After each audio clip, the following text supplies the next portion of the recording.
Hundreds of thousands of Valley families have been evicted from their homes over the last 5 years. But what can be done to keep roofs over the heads of at-risk tenants? Fox 6's Andriana Shepard explains what a housing expert recommends and the next steps that the Nevada legislature is taking.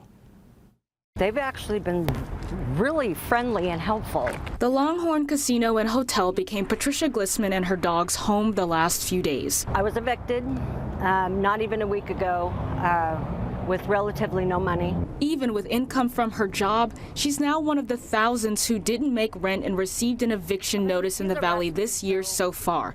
Data from the Princeton Eviction Lab shows Clark County has one of the highest eviction rates across the country. Consumer rights attorney Nicholas Haley says people stressed about an eviction notice come into his office at Legal Aid of Southern Nevada daily. Housing has gotten a lot more expensive in the Las Vegas Valley, particularly in the last 5 to 10 years.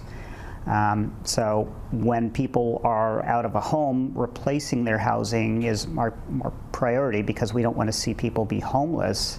Eviction is one of the key causes of homelessness, already a problem here. UNLV social work professor Dr. Nicholas Barr points to a number of ways the legislature can keep people from being evicted and therefore off the streets, like passing a law that would require a landlord and their tenant to meet with a mediator before going to eviction court. Other places that have done mediation approaches have shown to be good, meaning that the landlord ends up getting paid their rent and the individual doesn't get evicted. Dr. Barr believes bills like Assembly Bill 280 could help seniors like Glissman and those with disabilities stay in their homes. If the bill passes, it would keep a landlord from raising rent more than 10%. The other thing, which is that we must build affordable housing, and we have to earmark that housing for working people who are low income. And there are a number of bills that aim to incentivize more affordable housing units making their way through the legislature.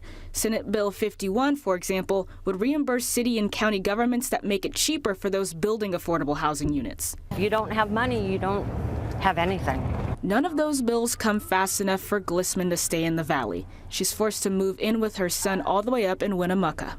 There's something about this town that just pulls me back. I love this town, but obviously it doesn't love me, so it's time to go. So until the Valley becomes more affordable for her again, Glissman is saying goodbye for now.